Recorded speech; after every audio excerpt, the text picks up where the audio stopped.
Welcome to the Energized Hairdresser, the wellness podcast for stylists who are ready to stop running on empty and start fueling their body, mind, and business with energy that actually lasts. I'm your host, Ashley Jo Gillen, certified health coach and lifelong hairdresser with over 20 plus years behind the chair.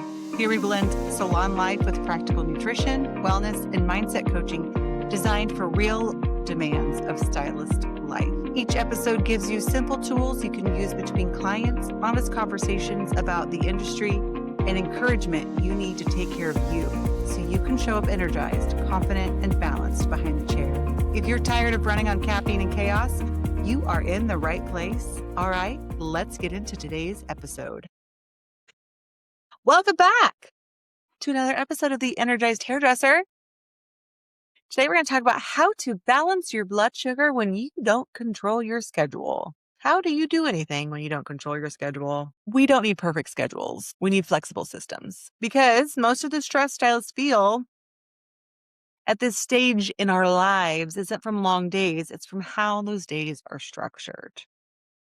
So let's get into it. Picture this, my friends. You're blessed with a full book. You look out week 1, week 2, and there's no space. And then your children's spring sports are beckoning you. So that's probably good. You're running behind your 10 a.m. highlight. Wanted a full highlight, not just like a little bit of a highlight like she normally does.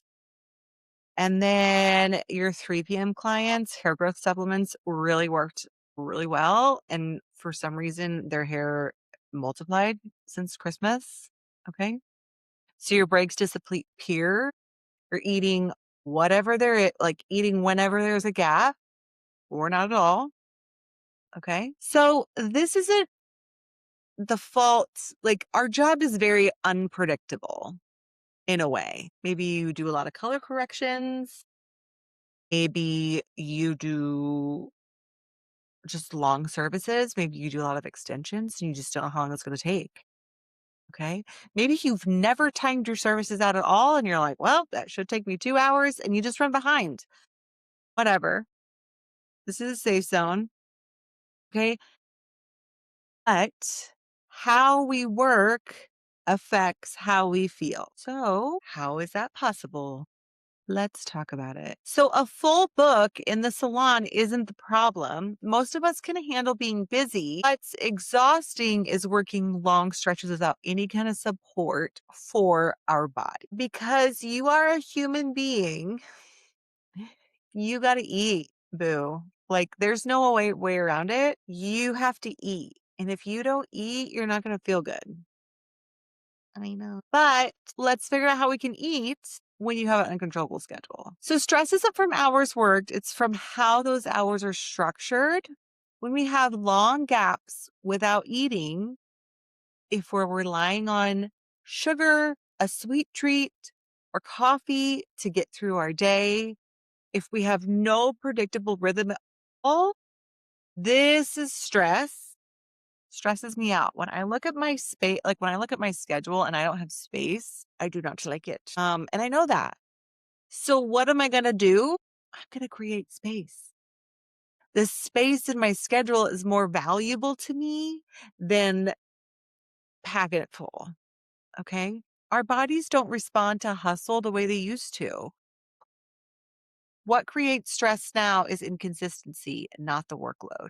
When I was in my 20s, I could just work. It wasn't a big deal. I could work 9 to 6, 5 days a week. I'd get a little cranky on that 6th day, or especially if I had FOMO, Gosh, even in my 30s, I worked, I would do hair 4 days, 5 days a week. Okay. So this was like kind of before, this was like when social media was not a conversation. Like the salon I worked in at the time was like Angie's List is how she promoted. Like that's how she marketed. And I would work 12 to 8, Tuesday, Wednesday, Thursday, would work Friday, would I work a normal shift on Friday, like a daytime shift? I think so. And then Saturday I would work like 9 to 3 or 4. But on Monday night, Tuesday night, Wednesday night, Thursday night, I would go work overnight. I worked for FedEx. And I don't know why I'm telling you this, but like I worked from like 10:30. I would go in at 10:30 p.m., maybe even 11:30, and then I would work until 3 or 4 in the morning. Best time of my life. Freaking loved it. I was like 29. No, I remember turning 30 at FedEx and loved it. And I did that because like I just never knew how to trust my income. I needed insurance. So that was like before insurance was available without an employer. And it was so fun. I've been a hairdresser since I was 16. I started beauty school at 16 years old. That's my job. Like that's what I've always done. So that was really out of my comfort zone and it was really fun. But to sit here and think that I used to work like that, granted, I did not have children and I had a tiny little apartment and that's just what I did. Maybe I work like that now, but it's just different because that's besides the point. But anyway, our bodies they don't respond to hustle like they used to. I could not right now. I don't want to do that. Okay. I'm doing great by planning my meals, doing my meal prep, getting my workouts in. Like my health is my second job now. Okay. I got to take care of the girl I did not take care of back then. Woo. Okay. So what actually matters? Okay. So, okay, we've established that working unpredictably is not great. However, like we need to talk about our blood sugar. So consistency over perfection is always going to win here. If you have 3 consistent meals a day, that your body's going to respond to that stress better. If you have 3 consistent meals a day that have a nice magic plate, okay, which is a good balance of protein, fats, and carbs, like then that's going to do your blood sugar even better. You know, if you sit down and have your 3 meals a day and take a breath, now you're doing even better. Okay. This is great because you have the opportunity to nourish your body. Okay. But the body likes consistency versus like eating well than eating like a trash can.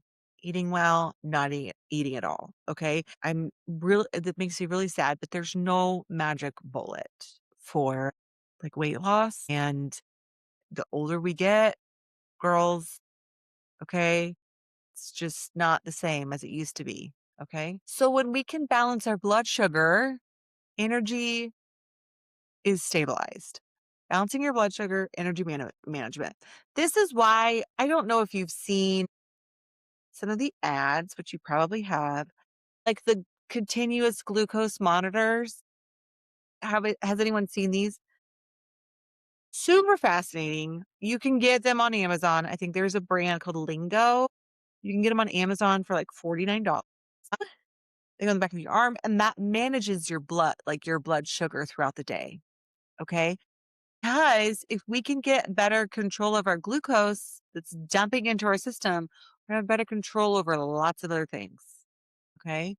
So blood sugar balance isn't about eating perfectly, it's about eating predictably.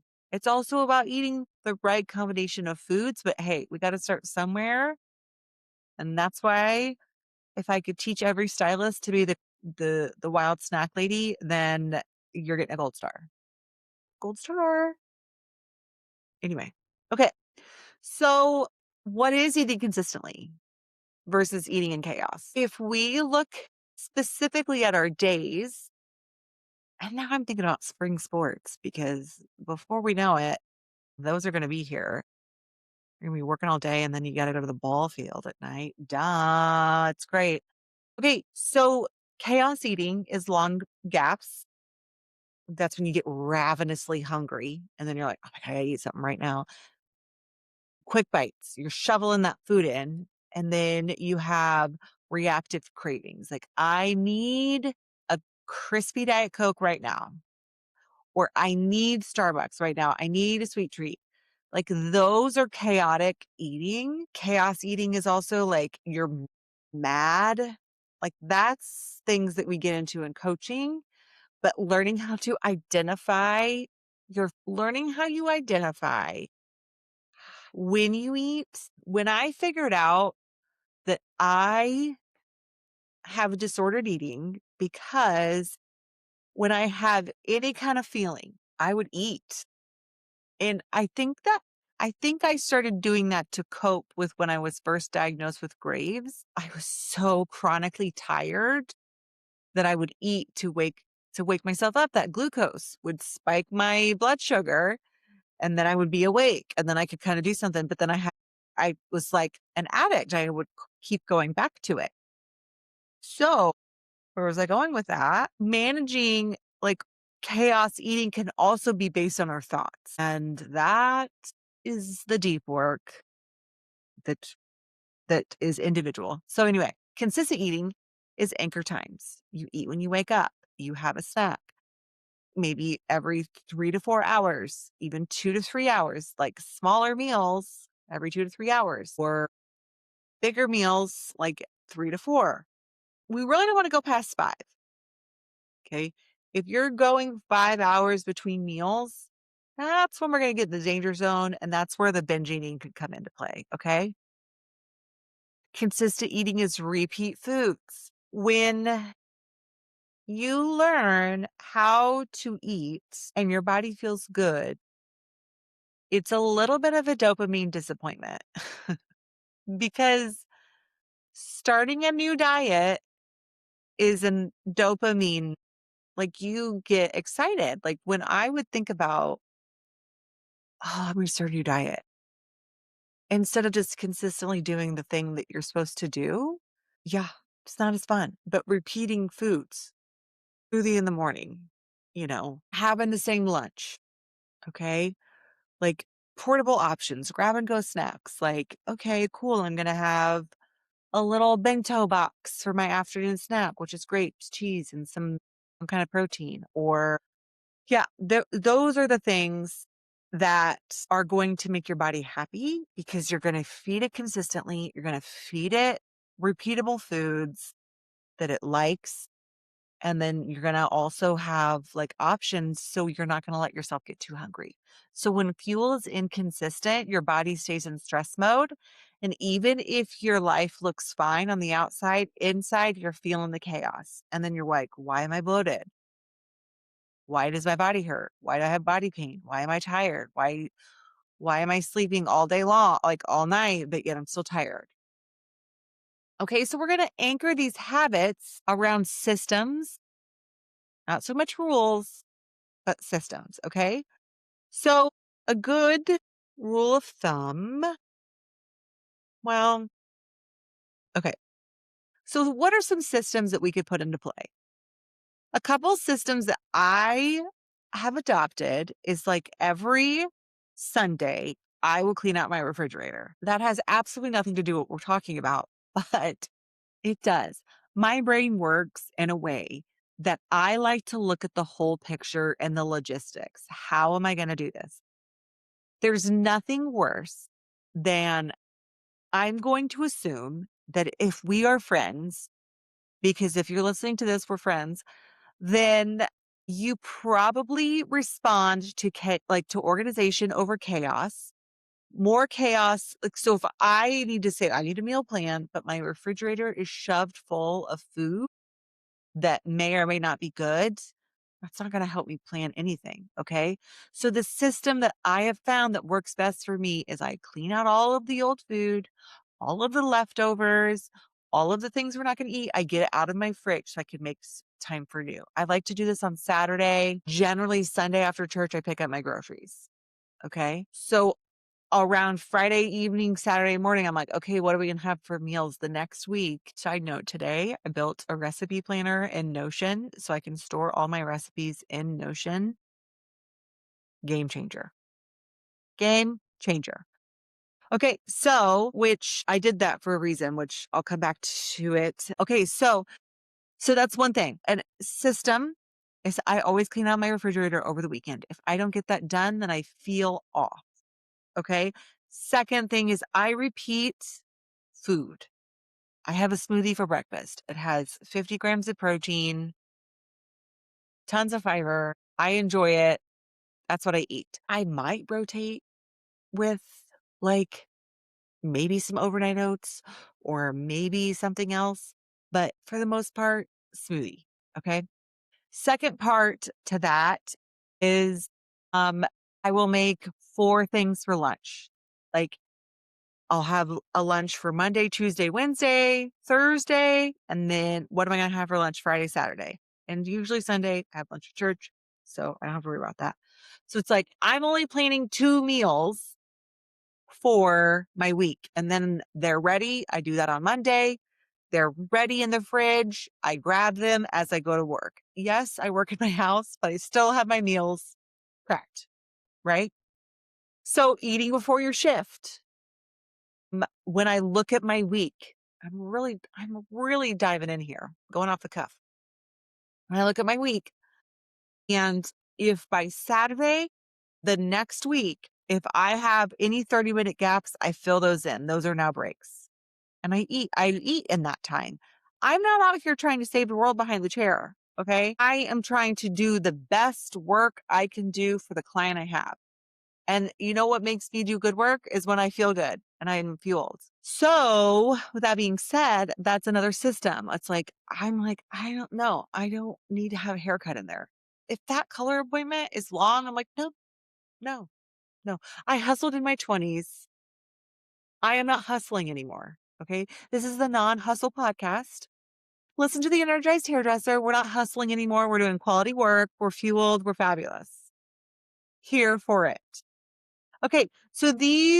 So backup fuel, always nearby, non negotiable snack window. Like, okay. Other thing, whenever I plan out meals, I always write in what is my work shift going to be, because there's no point in having the ingredients for meatloaf in your fridge on a Wednesday night if you write down meatloaf in your meal plan and you're like, well, shoot, I work until 7:30 on Wednesday night. I'm not coming home to make a meatloaf. That was aggressive. When I started planning my meals around my schedule, that was helpful. Okay. So support and structure matter. So we have some systems. You get to define your systems, what works for you. If you don't have clarity around what systems work for you, that's where help can come into play. Okay. Knowing what to do isn't the hard part. Doing it alone inside chaos is.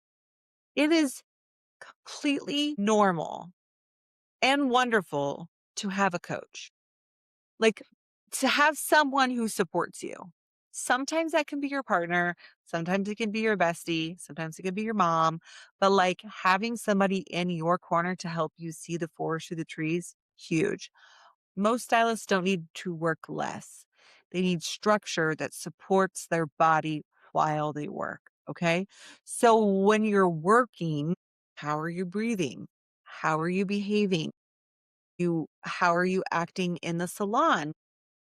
What are the things that you need to do in order to bring that energy into a more neutral space instead of just being everywhere? Okay. Because when we're hungry, we're up here.